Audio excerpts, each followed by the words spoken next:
Welcome back to Troll Time. I'm your host, Ivan D. Curtis, aka the Troll King, and this is a show where we talk sports, movies, or anything thought provoking, or whatever comes to mind.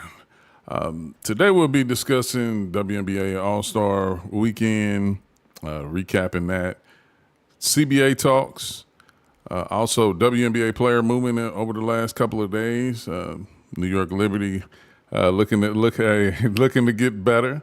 Recapping last night's games, it was five of them, and of course we'll preview tonight's games. If you pay attention to the show, you know I don't do it alone. Today is just me and A Willie. Bordy is on a mission. What's going on with you, A Willie? Man, I know we got a lot to talk about because when the W is in the sprint that it is for, we have 44 games. There's a lot happening in a small amount of time. So we got a lot to talk about. I can't wait. No doubt. Now, getting All Star Weekend for WNBA, man, it came and went in a blur. Of course, you had Team Clark, you had Team Collier.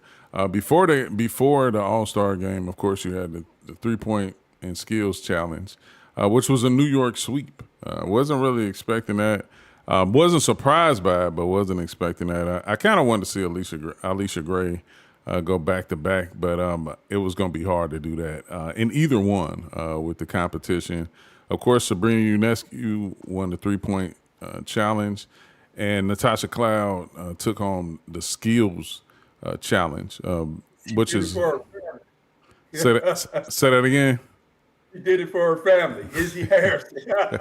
Right. It was a very if you paid attention to anything, if you were on social media or anything, you had the stud buds in full effect, which is I think they're about to probably get a major deal potentially after that. I seen a lot of sparks on Twitter with Portnoy, and I know he's not a fan favorite of many, but he is a media mogul. And he even suggested and said that they probably should have their own show, and so I wouldn't be surprised if he don't tap into that. But a lot of things going on. Of course, CBA, talks mixed into that. It was one of the larger WNBA CBA meetings that they've had since its inception. So, we're going to dive into that a little bit. Of course, I'm about to just recap the game real quick. Few milestones took place in the WNBA All-Star game. Nafisa Collier took home the MVP with 36 points, 9 rebounds, one assist, one steal, shot 13 for 16 from the field, 4 for 5 from the three, 6 for 6 from the free throw line. Her team won 151 to 131. Now, in this game, Nneka Ogwumike, I believe she became second all time in the WNBA All-Star game as far as points. She had 16. And then Skylar Diggins recorded the first triple-double in the WNBA All-Star game, which is she had 11 points, 11 rebounds, and 15 assists. Skylar has attributed her confidence and good play this year from Unrivaled, which is the 3v3 league that took place in the offseason. But I felt like, and me and A. Willie had talked about this, where it kind of helped a lot of them hone their skills individually. And that's kind of what 3-on-3 does. You don't have those extra two and help. So it's kind of a one-on-one situation. So shout out to her for that. But, of course, on All-Star game day, the players were rocking pay us what you owe us.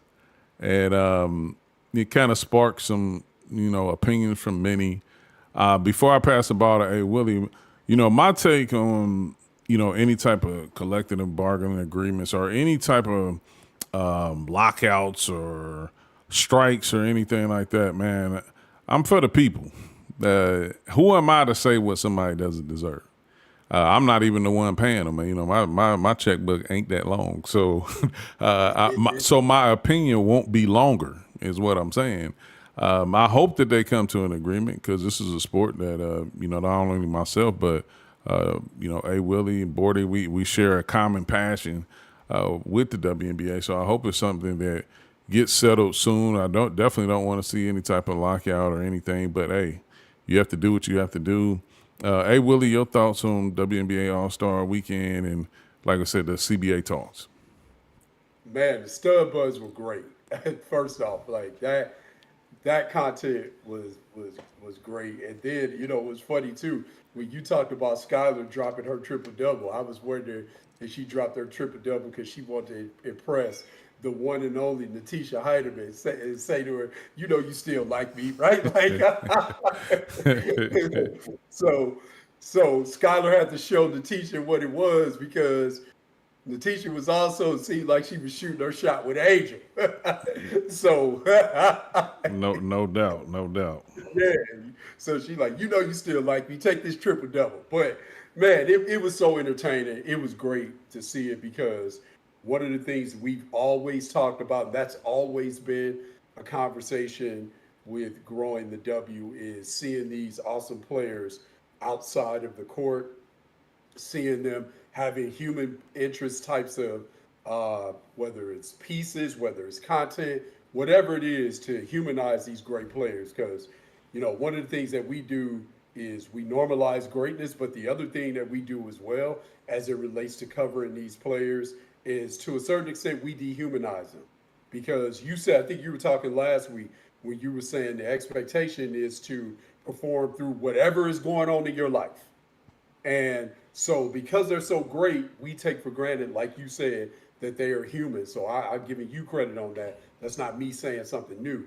Um, but seeing that content and seeing how these players, the thing that I like, and we know this as competitors, we know this as people that love this league as well. That are new to this league tend to not understand that these players can be ultra competitive on the floor and be super cool off the floor. And that was something that I think for people, not so much you and I, and Bordy as well, our sister in this, but for people that are new to this league, I think to see that high level of competitive nature that these players display on whenever we watch them play, but then to see that camaraderie and see that solidarity that they have, not only with partying with each other, but also too as it relates to this CBA, I think is very very important. And I'll say this about the CBA: until you've been on both sides of that table, it's hard for people to understand. It's a lot of people that have never been on either side of that table, and they form their opinions. And whether you say all the owners are greedy and that's where you live, period, or you say the players are greedy and they should play no matter what because it's just a game. If you're too far on either side of that spectrum, it really shows that if you don't have the ability to look at this in a nuanced way, it probably shows that you've never been in that situation on either side of that argument. And you and I have been fortunate enough to be on both sides. And so with that being said, it's very nuanced. There are a lot of things that go on. I think you said something earlier that we hope that we don't see. We hope that we don't see a strike. We hope that we don't see a lockout. But you said that, and it triggered a little bit of a thought in my head that I want to say really quick. As it relates to players, strike or lockout really matters because they mean two different things. Strike is the ownership in the league telling you don't come to work. Lockout is the players saying we're not accepting the deal, we're not coming to work. But because of public perception and ownership never has to open up its books, whether it's a strike or whether it's a lockout, the players get blamed all the time because their salaries, because people can look up their salary, which is part of the way that people dehumanize them. They can look at their salaries and be like, you make this amount, you should be doing this for free. I would play for half of that. We hear all that stuff all the time. And I think as we hear this, I just want to say for us as fans, of course, with the momentum that this league is having, we don't want to see a stoppage, whether it's a lockout or a strike. But I just want the fans to know because owners do rely on public pressure because fans typically don't make public perception typically doesn't make the difference between strike and lockout. They just look at it all as the players decide they don't want to come because they're going to strike. Owners are locking out. I probably said that wrong, but let me say that right. Strike, players, lockout, ownership in the league.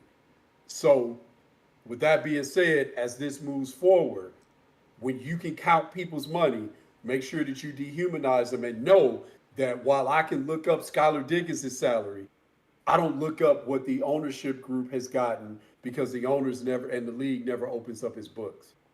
So I just want people to understand that when they form an opinion, jump on the side, you're literally looking at the financials for the players and you're not seeing the financials for the owners. No, without a doubt. I think the other part is that the media plays a big part in how everything is perceived. I mean, because they can promote anything, and I always say it's a 50-50 split because 50% of the people are going to believe what's ever put out there, and then it's going to be another 50 that probably doesn't. So when you have that, now you produce the state of confusion because now you have nothing but people going back and forth, and the facts sometimes is not always laying right there in the middle, and that's to me. That's why I never can get overdrawn about how I feel about something. Like, because if I don't know the facts, how can I be people's blood is boiling and they don't even know all the facts, Exactly. saying what they Exactly. think they should get paid or what they worth and all the little jokes and everything like that, which is cool, but I'm talking about for the people who be dead serious. Like, Right. it's just something to pay attention to, and just hope that we continue to see the game that we love. Moving along, player movement. It's been some signings here and there. 7-day contracts. Starting from Monday, Stephanie Talbot, she signed for the rest of the season with New York Liberty, which is a great pickup for them, man. Shout out to Jonathan Cole. He's doing this thing in New York, the GM. Tuesday, Kiana Williams, she signed a 7-day contract. It's her second contract with the Phoenix Mercury. Haley Peters signed a 7-day contract, second contract with the Connecticut Sun.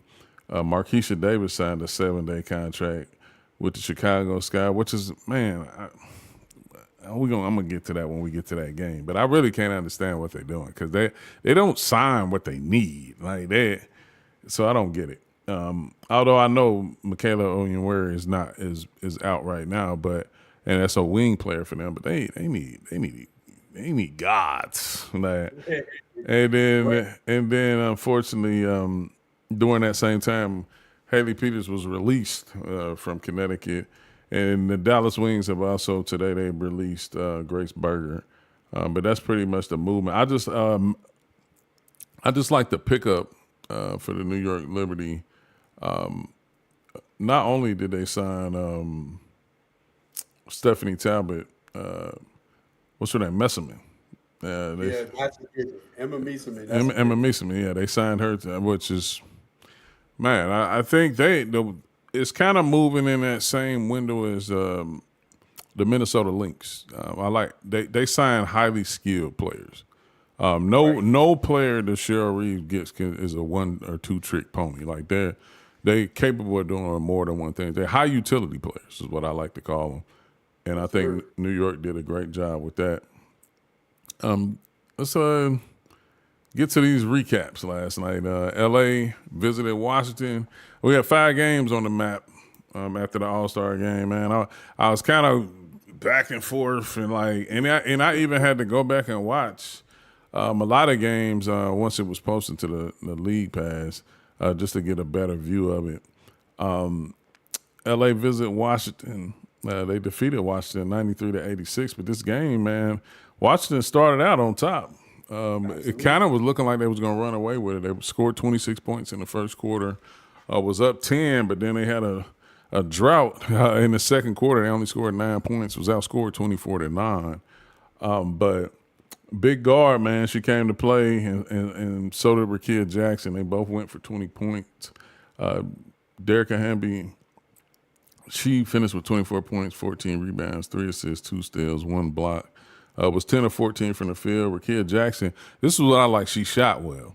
She was 7 of 17 because Rakia Jackson does not always shoot well. Like, and that's not saying she takes bad shots. Like, there's some they just don't be falling. But when she shoots well and is efficient, they often are playing at a good level to win the game. She had 22 points, shot 4 for 8 from three, with 3 rebounds, 4 assists. Outside of that, you had Azra Stevens, 15 points, 6 rebounds, 2 for 5 from the three. And then on the other end, Shakira Austin, 17 points, 6 rebounds. Kiki, 13 points, 4 rebounds. And then Brittany Sykes didn't have a fairly good shooting day.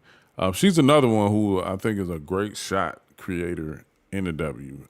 It's just a matter of whether her shot is falling or not. She had 18 points and 5 assists. Outside of that, I mean, they had a balanced scoring night for Washington, but obviously couldn't get enough stops. And then just had too many droughts where they couldn't score the ball. They did score. It was 30. It was a high scoring game because, of course, you don't always see a 90s and 80s in the W. I mean, because of defense. But they scored 32 points in the third, but gave up 27 points in the third. So that was a big thing. Man, you got any thoughts about this game last night? Yeah, I watched this game because anybody that walks along with us knows that, hey, I'm a Sparks fan. And they also know that I'm a hashtag fight on Kiki area fan as well for the Mystics. So I'm saying that because when watching this game, to your point, it was almost like 2 different games. Washington got off to a great start. And while they got off to that great start, Brittany Sykes Slim got off to a good start offensively in the game. And then to your point, as the game continued to develop, Washington couldn't get those stops and that they couldn't get out in transition to get as the easy shots that they were getting early. Kiki impressed me because I think Kiki had 13. I think she took like 8 shots. Just 7. So Only she 7. made 7 shots. Yeah, yeah. And then the other thing that was impressive too when you're watching this game, and I'll get to my Sparks in a minute, but about Washington, you got to be impressed with what Shakira Austin is doing, finishing around the rim with both hands, often, and not just throw it into me in the post and I'm scoring. It's off the dribble. There was one instance where she got a layup, she missed it. I think Big Guard got it. She stole the ball from Big Guard, and then she bullied her and finished. And so she was owning that matchup, especially early on. But then to talk about the Sparks, as the game continued to progress, for the Sparks to run away and win this game, and Kelsey Plum to have, I think Kelsey had 8 points. So for them to win this game and Kelsey has 8, and to come back and do it, I think says a lot. And a couple things, excuse me, man, allergies. A couple things with the Sparks that was impressive. Of course, again, if you watch this show, you all know I'm a Sparks fan. I love Big Guard. But I've also said with the way that Big Guard was playing early, with the way that Kelsey Plum was playing early, it put more pressure on Rakia Jackson to take that next step because you're getting these veterans playing at that level. Rakia's got to take that next step. She's got to do it quickly if this team wants to be good. So she started off the game and it wasn't strong. And then as the game continued to progress, she started playing better. And, to your point, you opened up earlier talking about, we call it, when we chop it up about it, the unrivaled bump. I got to mention Ray Burrell too, man, because Ray Burrell also played really, really well off the bench too for the Sparks. Attacking off the dribble. She can create with the ball in her hands for herself and for others. She can guard multiple positions. So if you're the Sparks, you got to be encouraged. And you talk about pickups. I would say what we get in a week or so, we'll probably see Cameron Breen. So if you're the Sparks, I think you got to be encouraged with what you saw there. No, I hope that happens. A lot of people want. I mean, I actually have to commend Los Angeles for not rushing and getting Cameron back on the court. I mean, I think they did a great job building this front court anyway, and it's giving a lot of players a chance to develop and get comfortable and confident in a role. I think she's obviously. When somebody asked me about Cameron Brink, like, what do you think that she's going to bring to the team, considering what they have in the front court? I said, well, obviously depth. Like, I mean, all those players are interchangeable when you talk about Stevens, Hamby, and so forth. So it's like they all can do the same thing. They all can shoot from the perimeter. They all rebound. They all play defense. I just think that, and I mean, it could be times you look up and you can see those three on the court, along with Rakia at the 2 and Kelsey at the 1. Like, I mean, they can be a huge lineup. Yeah. But yeah, it's definitely a good win for LA. I mean, Washington is back. They in the trenches, trying to make stay and make the playoffs. So it's going to be interesting to see how a lot of these teams bounce back after All-Star break. Chicago was visiting Minnesota. I know a lot of people was telling me beforehand when I was previewing the matchup to get my belt meme ready. It was on the cusp. Yeah, it didn't get out there. I think it held for probably like a second or so, because what brings out the belt meme is it's got to be 25 or more. And it got there for a hot second, but not long enough. But Minnesota went on to win 91-68. Of course, Nafisa Collier, Kayla McBride, both of the All-Stars, they both went for 19 apiece. Nafisa Collier, eight rebounds, 4 assists, was 8 for 16 from the field, 1 steal, 4 blocks. The entire starting five went for double figures. Courtney Williams, she had 10 points and 7 assists. Didn't shoot fairly well, but the one thing you're always going to get from her is defense and effort, no matter what. And Elena Smith, 10 points. Bridget Carlton, 11 points with 3 steals.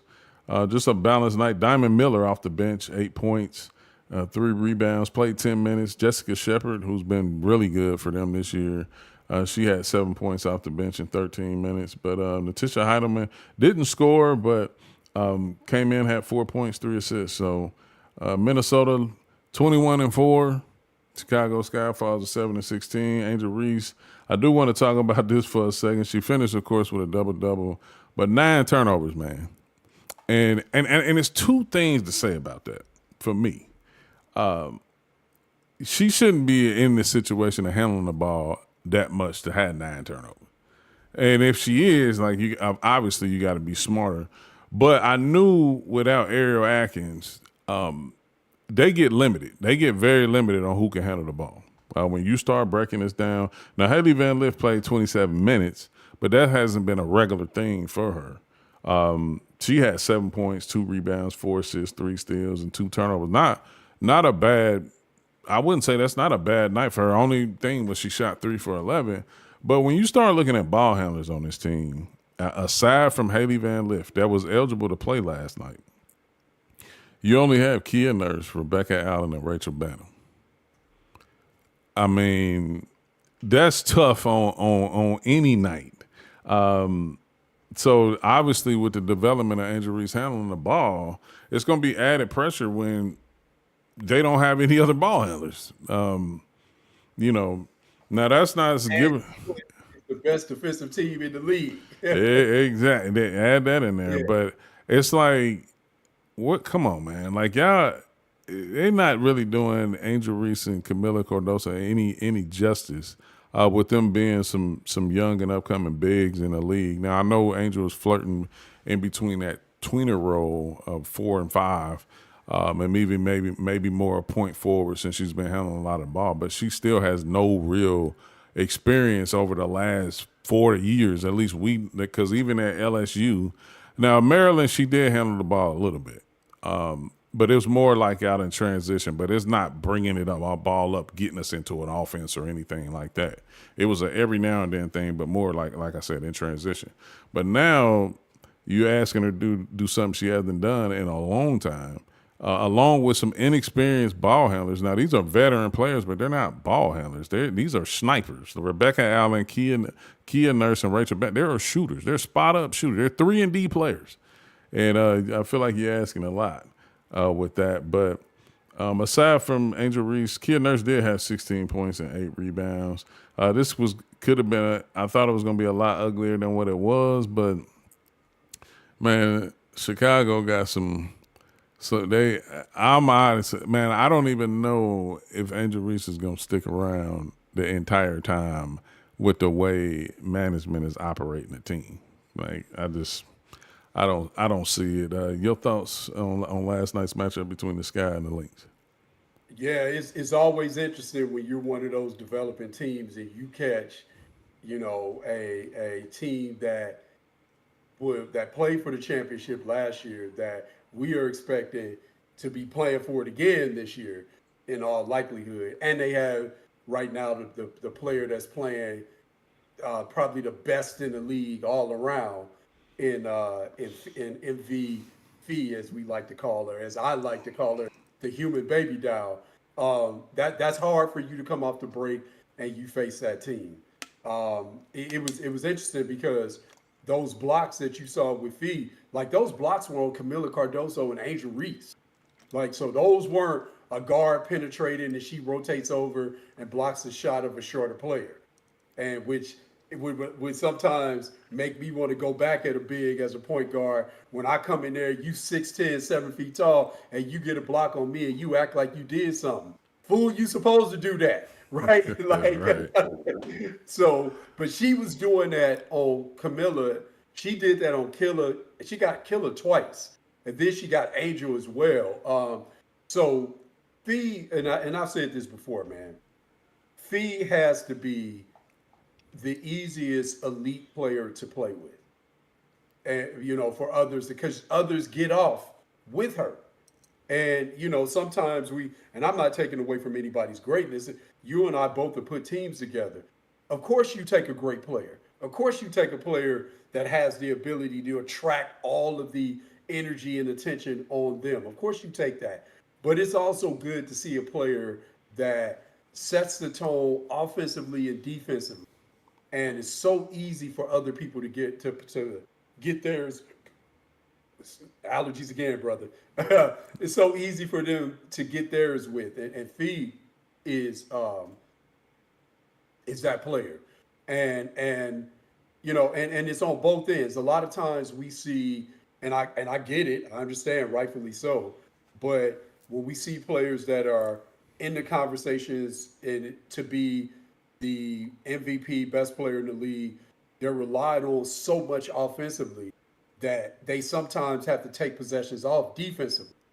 Fee don't do that at all, right? Like it's man, like not only watching her on the ball, but also watching her be in position and playing team defense as well. It's just really impressive watching her and watching the rest of their team. Because to your point, like you said, part of the reason because Cheryl Reeve is a great coach, so players can be the best version of themselves when they play for her. But you can also be the best version of yourself and not necessarily have to subjugate your game when you have a player like Fee as well. So it's so impressive to watch. And we mentioned this on the last show, man. Chicago's in a tough situation because, I've called for many a time from a development standpoint. You got those young bigs, and we've talked about how difficult it is to develop two bigs simultaneously. You need a young hitter as a guard to go with them that you're going to develop. But what's so weird about them is that they don't own their first round pick next year. So they got to win. And we talked about that. And that's one of the things that for anybody as y'all listen to us, OG and I, because we put teams together, you should know that like if there's a team and they're playing and you're like, man, this team isn't winning a lot, but they're not playing their young players, I wonder why. Look to see if they own their first round pick. That'll tell you. And with that pick for Chicago could potentially be the number one pick. And you talking Minnesota, who's in the conversation to win the title, could potentially have a number one pick in the draft next year. And that is it's like whoa. And that's something to really pay attention to if you Minnesota. Very smart move on their part because I'll say it really gets again deep diving because 90%, 80 to 90% of the league are all free agents next year at the end of this season. So if you're going to lose players because they've got so many free agents out there, so many moving parts, because with this CBA, almost everybody's a free agent. If you're going to lose players, man, if you Minnesota, if I got to replace somebody and I can replace them with potentially the number one pick in the draft, whether that's Lauren Betts, whether who, man, like that is a very valuable piece. So that's why I think we're seeing all of these weird lineups in Chicago, and they make all of these decisions, like you said, in terms of not getting what they need. But man, let's just grab this guy. Let's just grab this player because it seems like we just got to win because we got to make sure that pick's not number one or number two or something like that. So it's just they're in an interesting spot. And I agree with you because we look outside the game, and Angel is always an energy person, always.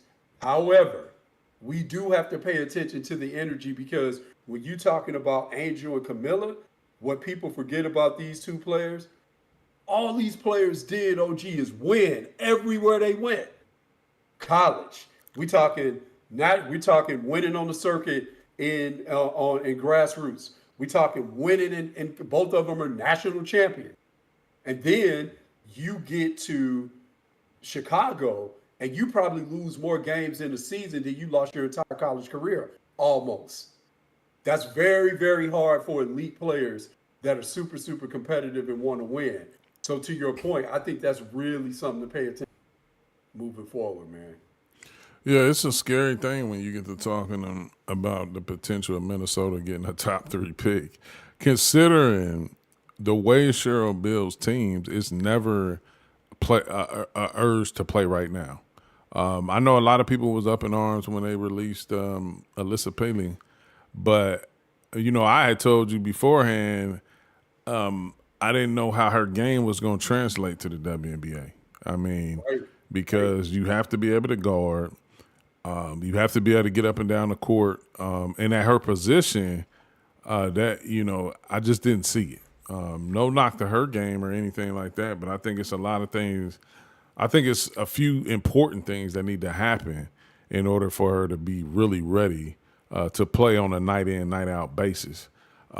But no, Cheryl does a great job putting together teams with a mixture of veteran. Well, actually, it's nothing but veteran players, and I really think it's about getting the right veteran players because if you look at the best two teams in the W right now, they're veteran. It's veteran team. It's nothing but veterans, like nothing. And these are teams that have had draft picks, like young, but they build around veterans. Like I mean, and I think it's of course it's showing it's paid off. I think now when you look at other teams, like when you look at the moves that Chicago has made or the lack of. Now you look at Dallas on the other hand, they in a different situation because they've actually drafted some rookies that can go. And now you have to make a decision on do I stick with the young guns and try to move these veteran players, example, Dejanay Carrington and Isaiah James. They're the same players, but to an extent. But Isaiah James, her scoring, her ceiling for scoring is a lot better than Dejanay Carrington, and she gives you the same thing on defense as DC. So it's like they have different decisions to make. Chicago, on the other hand, man, sometimes you can make a mistake so bad in 1 year that it's going to cost you the next it may cost you the next 2 or 3 years trying to fix it. And then two, if you can't dominate in free agency, And on top of not drafting well, you doomed. And right now, no free agents are screaming to go to Chicago. We saw those rumblings last year over Right. the summer with Gabby Williams and Kalia Copper and everybody expressing how they felt about Chicago. On top of most of the people who came back to play in Chicago, they were Chicago natives, or that's where they started their career, i.e., Candace Parker from Chicago, from the Illinois area, and then you had Salute. Sloot, who came back to finish her career at Chicago.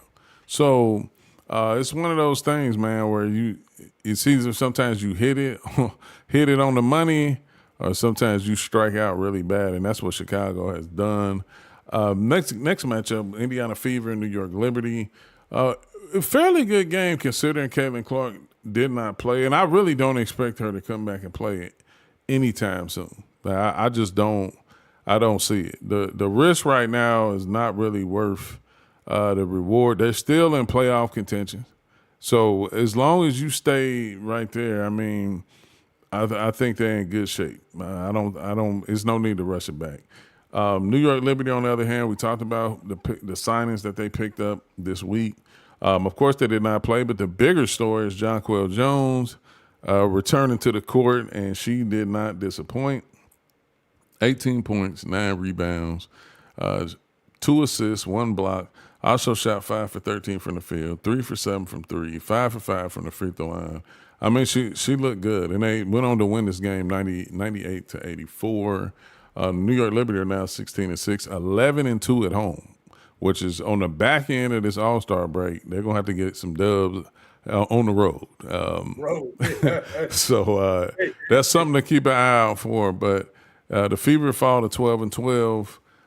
They're 5-6 on the road. But Leona Phoebus, 17 points, 5 rebounds, 2 assists, 2 for 2 from 3. Brianna Stewart, 17 points, 6 assists, 3 steals. Then Isabel Harrison off the bench, 13 points, 5 rebounds. She's starting to get into her groove with 2 steals. She's starting to get into this groove. And the theme with the New York Liberty, it's almost getting to the point, kind of like Minnesota. Whoever comes into the game is going to produce in some way or fashion or form. Whether it's on the defensive end, or whether it's on the offensive end, or whether it's on both, you're going to get some production out of them, and that's key when you're talking about for them trying to repeat. But it's going to be hard to beat a team like that in a 3-game series because the star players don't have to be on every night. And not even to mention Kennedy Burke, who's been huge for them this season. She only had 7 points in 17 minutes, but plus 14. You look at Marine Johannes, who's getting in her groove and getting more trust from Brondello. She played 15 minutes, plus 17, and that's what I'm saying. Like it's just always production. And everybody played outside of Stephanie Talbot. She played 4 minutes, but everybody played 15 minutes or more. And when you can do that, you only need most championship teams are only going to go 8 or 9, and 9 is stretching it. You got a solid 8, you're in great shape, and that's where New York is sitting. On the other end, Kelsey Mitchell had a good night, 29 points, shot 11 for 21 from the field, only 3 for 9 from 3. If she could have got some more of those to go, who knows what kind of direction the game would have been in. But Aaliyah Boston, 15 points, 12 rebounds, 6 assists, 2 steals. Natasha Howard, 13 points, 6 rebounds. And then Sophie Cunningham was 5 for 8 from 3. She finished with 15 points. But great effort from Indiana Fever. But it's going to be tough to beat a New York Liberty team, especially getting Jonquel Jones back and at home. So, you got any thoughts on that matchup? Man, it's interesting because as much as I watched that matchup and then I looked at what New York added, it's as you can look at that matchup and extrapolate some things out of it. But adding Emma Meeseman, when you look at New York in particular, when you go Emma Meeseman, Izzy Harrison, Niara Sabally, um, Jonquel Jones, Brianna Stewart, Leonie Phoebish. So you got six dependable bigs with your New York. So what that says to me is what I literally started thinking about is, man, when they go on this playoff run and they try to win this thing again, because of the one of these two teams, we're probably thinking that it's going to be them in Minnesota again for the ring, right? But if they have to face along the way, say they have to face like Seattle, that has a front line with with um, um, Ezzy Magbagor, and of course our president, our queen, Nneka Ogwumike, or if they face Vegas, and of course you got Vegas, you got Asia. Look at the amount of dependable bigs. Some are all-star level, some are just solid players. But look at the amount of dependable bigs that New York has to deal with Asia Wilson, Neko Gumike, and Ezzy Magbagor, and Fee to really muck it up and make Fee have to finish over physicality and finish over length. That's the thing that when New York making all of these additions, man, they are primed and ready to go for another run. And so that was very, very telling to me as it relates to Indiana. Um, and even the first time Caitlin was out, Asia had some. I mean, I'm sorry, Aaliyah had some pretty good games, and they won those games when Aaliyah played well. Aaliyah's got to get more than 15 points. I don't know. However they do it, she's got to get more than 15 points if they expect to kind of stay afloat while Caitlin is out. So those are my takeaways from that game. Yeah, it's funny you say that because when you look at the standings, as of right now, the first round matchup will be the Aces and the New York Liberty. and see a lot of people those are the last two games that we're going to talk about, and one of them being the Aces. Is that, man, the key thing in this situation is make the playoffs, and then it's about who can win the best of. Like, it's not a one game scenario or anything like that. So yeah, a lot of these teams are competitive teams that are right now, they're sitting at 500 or a little bit over 500. All you have to do is win the best of, and you're in good shape. And I think that's what a team like Las Vegas, even Seattle from time to time, they probably the most roller coaster team in the league. But when playoffs come, it's best of. Like, who is the best team in that series? Not who is the best team, but who can be the best team in that series. So it's going to be interesting to keep up with that. And mentioning Las Vegas, they played Atlanta Dream at home, where they went on to defeat them 87-72. Vegas is now 12-11. Atlanta Dream is now 13-10. Good night, of course, for Asia Wilson, who's been on a tear as of late. 24 points, 12 rebounds, was 9-18 from the field, 5 assists, 2 steals, 2 blocks. Jackie Young, 14 points, 4 rebounds, 7 assists, 2 steals. And then Dana Evans, I wanted to mention this because she's been playing well off the She bench. started playing well when we got older. Yeah, 14 points, played 23 minutes, 2 rebounds, 2 assists, 2 steals. It's really about giving Vegas what they need because Jackie Young, Jewel Lloyd, and Chelsea Gray, they need other guards to come off the bench and produce.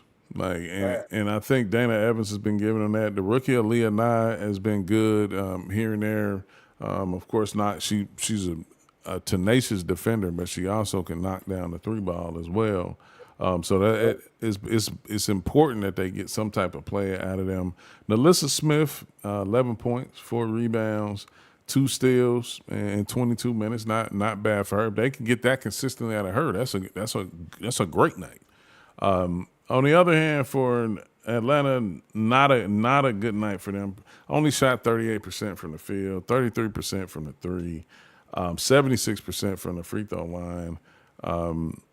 And Alicia Gray, 24 points, eight rebounds, was 5 for 11 from three, but she was pretty much the only one showed up. Jordan Canada finished with 12 points, 4 rebounds, 6 assists, two for three from the three. But outside of that, they really didn't get anything from Brianna Jones or Brittany Griner.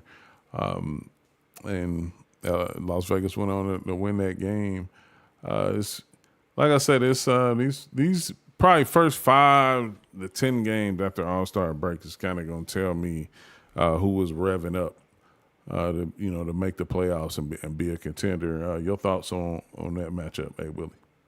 I was interested to watch this game because, like you said, we've called Seattle out multiple times about they can being that team that can beat anybody and they can also lose to anybody. And because they have enough talent to be an elite team in the league. And I was interested in watching this particular game between Atlanta. Reason why I mentioned that is because watching this game between Atlanta and Vegas, these two teams have become the same thing, where you watch them and they play against the elite teams in the league and they can come out with a win. And then you watch them and they play against those teams that are not so good, Dallas, Chicago, and they could lose those games as well. So it's very telling for me to watch this game. I still think with the way that Alicia Gray is playing is amazing. I still think this team needs Ryan Howard to be a top 5 to 10 player in the league in order for them to really reach their ceiling. And I think, and we've talked about her sometimes being at that level and sometimes not playing at that level. But also too, I'll say this, I want to give her some grace. She's been playing with a knee brace. So people don't put on knee braces for nothing.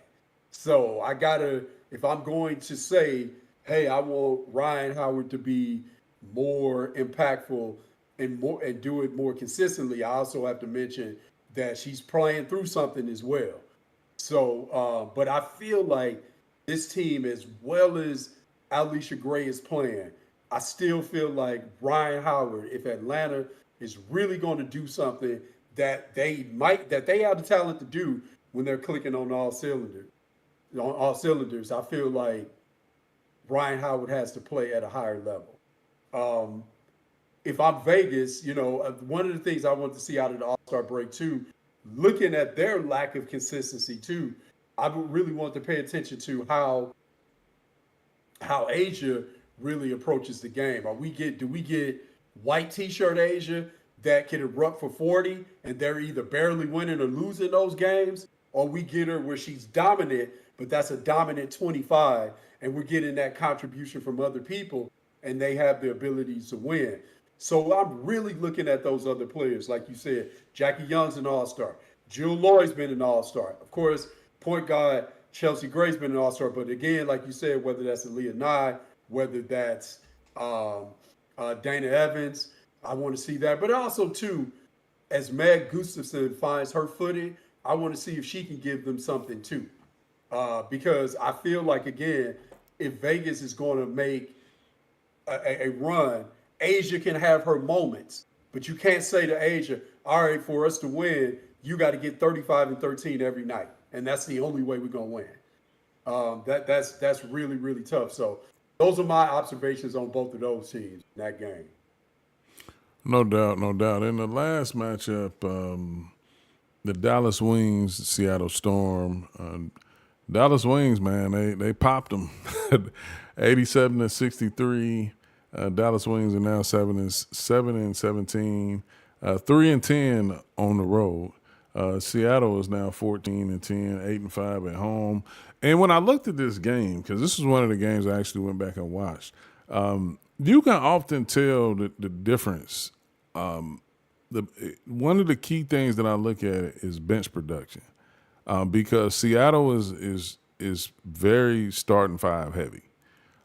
In this matchup, when you look at the bench, they didn't get anything from Alicia Clark, Dominique Malonga, Mackenzie Holmes, Lexi Brown. Like they got 9 points total from the bench, and that's not enough. Like that, from a scoring perspective, that's not enough.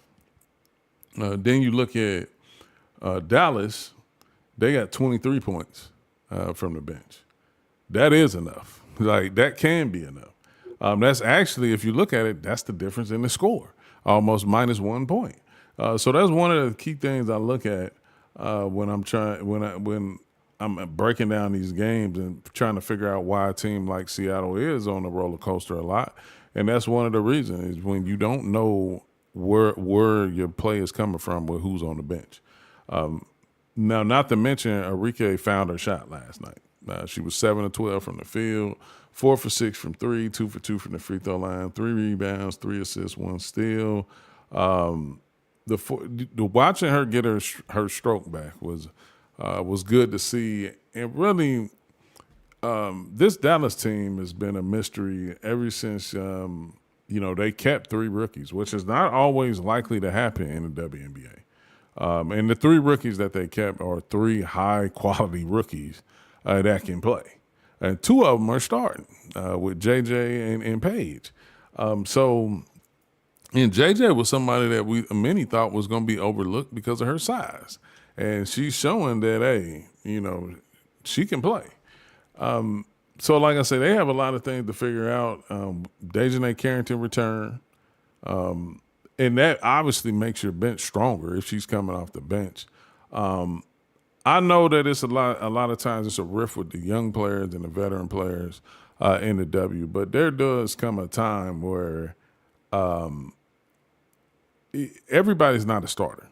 Like, I don't care just how long you've been in the league. It doesn't always garner you being a starter. With this Dallas team, they have players hurt, which really would have made this team even more interesting because it's really a deep team when you think about it. Thanks for the follow, Cal. Appreciate you.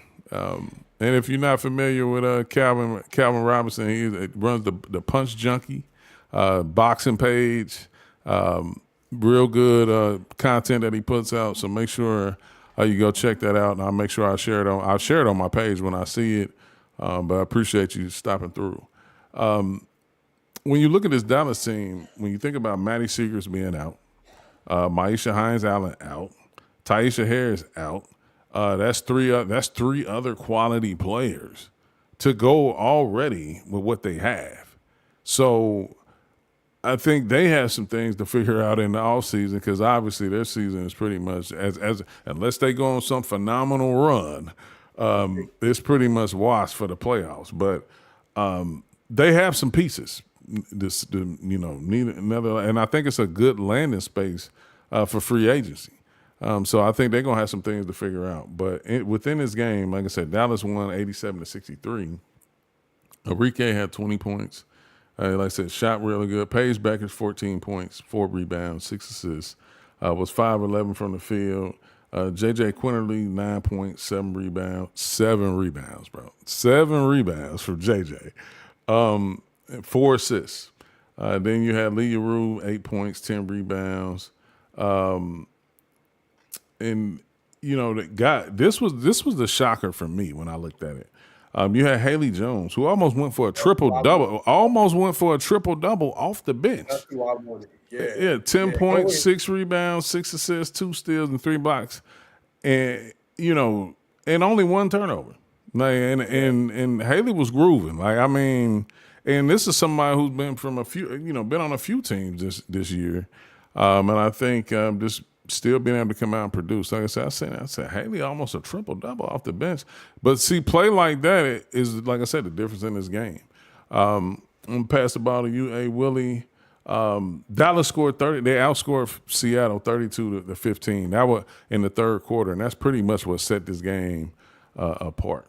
The floor is yours, A. Willie. Yeah, that's who I wanted to talk about, Haley Jones and Leah Rue. I want to talk about both of them. And, we talk about all the time, there are very few players that, regardless of the situation, regardless of the teammates, regardless of the organization, they have enough physical talent to overcome any deficiencies that are going on out there, man. All the rest of these players, your situation, meaning your talent. I say this a lot, meaning your talent, your teammates, the coach. What system do they deploy as well as they take on the opponents? That matters just as much as your talent. Haley Jones and Lee Yaroo are prime examples of that. And you know it hurts me to see contributions from Lee Yaroo, former Spark, right? I could just have a whole list of former Sparks. But at any rate, and I like Lee when they had her because the things that you see about her in terms of playing with the right basketball character, she will run the floor. She can shoot. She can rebound. She's a good positional defender as well, and would just get in the way and clog the paint up. Those are things that any team could use, and especially with Seattle drafting Dominic Malanga, I can see why there was no room for Lee Yaroo. But if I'm a team like Vegas, I got to see, hey, if it's going to take me a second round pick or something to get Lee Yaroo, if I got it, I got to do it. I got to do it. So with that being said, I think watching her and watching Haley Jones and really excelling and their roles that they fit best in is refreshing. And to your point, I know Dallas takes a lot of flack because of some of the players that are on the team and some of the moves that are made. They take a lot of flack. But I say that because if you are, like you said, a young player that's looking for a landing spot that where I can display what I can do, Dallas is a nice little spot. And Seattle, it's just interesting because I know we've had conversations before, and one of the things that I've called for is as Ezzy McMagor being more assertive offensively, and that's hard for her with Gabby taking the step, right? When you have NECA and obviously have Skylar as well as great offensive players, and Gabby taking that step, that's hard for Ezzy.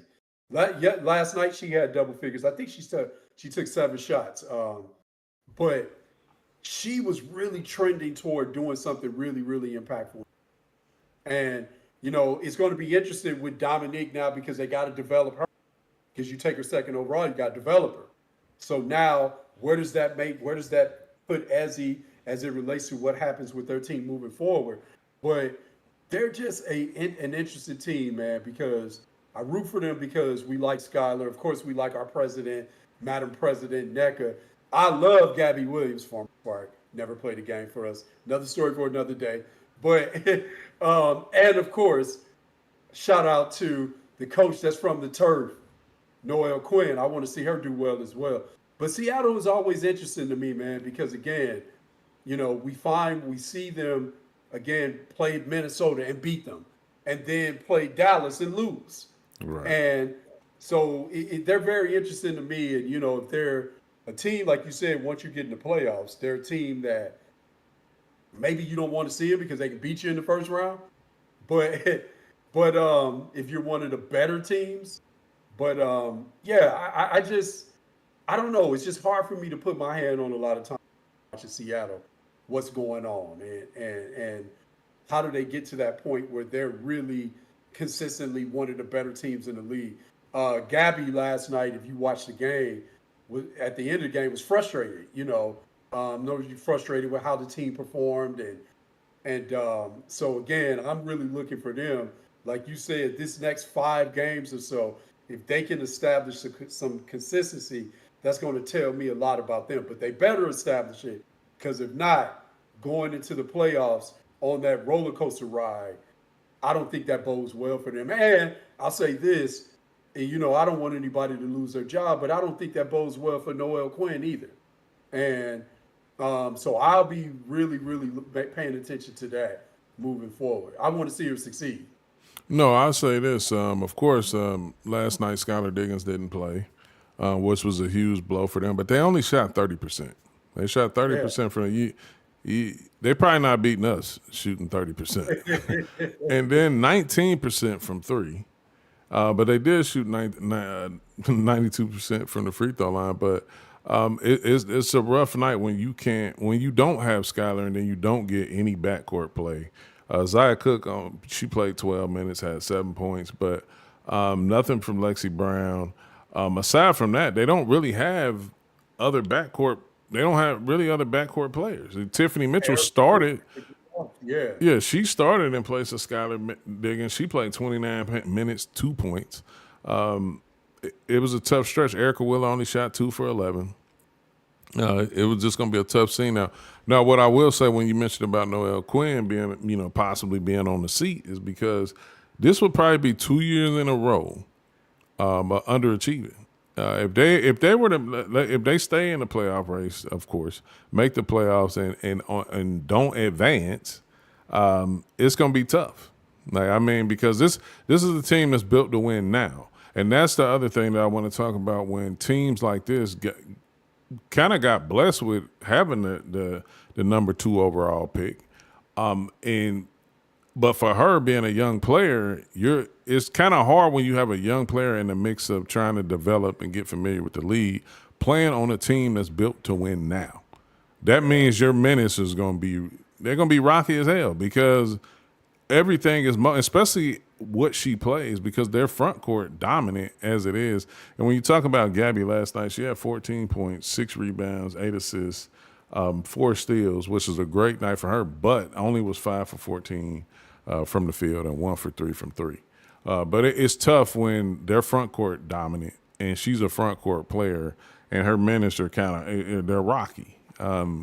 So it's going to be a tough scene for Seattle. We, of course, as a team, we're going to keep our eye on. But this is the same Seattle from last year. Like, it's a mirror image of how they were last year.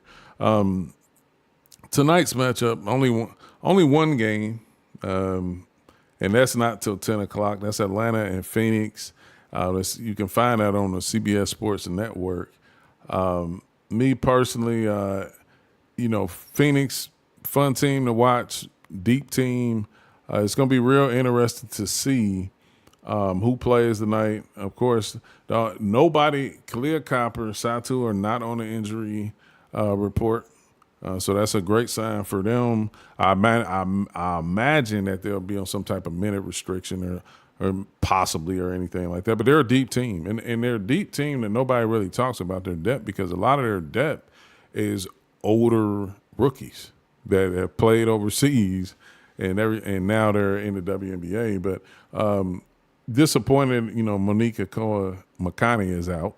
And then Ryan Howard is out, which is probably a bigger blow, of course, for Atlanta at this current state. Me personally, Phoenix is at home. If you had to ask me, I'm a roll with Phoenix. Atlanta is one of the other roller coaster teams that I think they started off with a bang. A lot of new acquisitions. It's funny, Willie, because I always think about what you said when they signed Brianna Jones and Brittany Griner. It's like, do they plan on running any fast breaks? And it's been a team that's worked, and partly too is because Ryan Howard has upped her level of play and not just settling for threes. She's been doing a lot of other intangibles that have allowed them to be a competitive and better team. But like I said, here we are without Ryan Howard, and they're going. Some pieces are going to have to be picked up by other players, but. Like I said, if you had to ask me, I'll take Phoenix. Who you rocking with tonight between the Dream and the Mercury? I'm going with Phoenix, man. Stop playing tonight. We going with Phoenix. Gotcha. Yeah, but no. I think one of the things I like to mention about Phoenix and Sai again. We talk about situations and things, man. Like one of the things, yes, Sai is healthy. That's a big thing. She's obviously great as a player, but she's healthy. That's one of the things. The other thing, when we talk about situations, man, when you play Sa with another big that ain't afraid to do big stuff, we talking about, of course, we talk about Alyssa Thomas. Man, you get the best version of Sa. And so the fact that Alyssa Thomas does what Alyssa Thomas does, and oftentimes she does it and she's not the leading scorer. And what that means for the production of other players, it is so understated. Her impact, we talk about her being a player that sets the tone from a physicality standpoint. I don't think we talk about enough, and we talk about her ability to make players better as a passer. I don't think we talk about enough of the other things that she does that make players that will make players better too. And man, shout out to Alyssa Thomas. I just want to say that. Well, yeah, I think for me with Alyssa Thomas is already shown and proved that no matter what uniform she has on, you're gonna get the same game, and her game is beneficial to anybody she plays with. Because if you open, you're gonna get the ball. Like, I mean, she is she's really unique to the point that she's not a great scorer, but she garners enough attention because of her physicality with the ball, and she's a willing passer. And then with her having the ability to get the ball off the board and push it, so it makes players really excited to play with her. Obviously, aside from her relationship with DeWanna Bonner, but that helps DeWanna Bonner's game, and how she plays. So Yeah. yeah, so I'm always be a fan of AT because it's really an unorthodox style, something that you don't really see a lot from somebody who's not deemed a scorer. Before we get out of here, hey Willie, you got anything you want to get off your chest? Man, I just want to say again, we talked about it earlier. Stop getting in your feelings about other people's money, man. Just sit back and hope that we come to a deal so we can keep continuing to watch this great game that we love because people don't know that again, like I said, on one side you got owners that don't open their books up, and then on the other side we have players where people always say because the average Joe and the average Joan doesn't make the same amount of money that a player makes to play this beautiful game. However, and they will always say, man, I'll play for free. I'll play for free. But they don't understand in order to keep the game moving forward for the owners and the players to make the pie big enough for everybody, that the players have a responsibility to all the other players in the league to take the money, the best offer that they can, because that's how we move it forward. If you get to the point where players, if you have someone that's the best player in the league and they say, okay, I'm not going to take the max, then the owners can turn around and say to all the other players in the league, if the best player in the world isn't going to take this max salary, then none of you all are going to. So we can lowball all of you. So people oftentimes don't understand the responsibilities as it relates to collective bargaining and the responsibility that players, especially the elite players, have to the rest of the league to take the best deal so they can keep moving everything forward for the people behind them. Gotcha. And for me, I really don't have anything. Just thanks everybody who stopped by the show today. Thanks everybody who's been supporting the show, but then also thank everybody who's been following me, all 35,000 of you and counting. I appreciate it. Hey, And if you don't remember anything, remember, we are here to laugh, show love, promote, talk sports, movies, joke, and troll. Catch us on the next episode.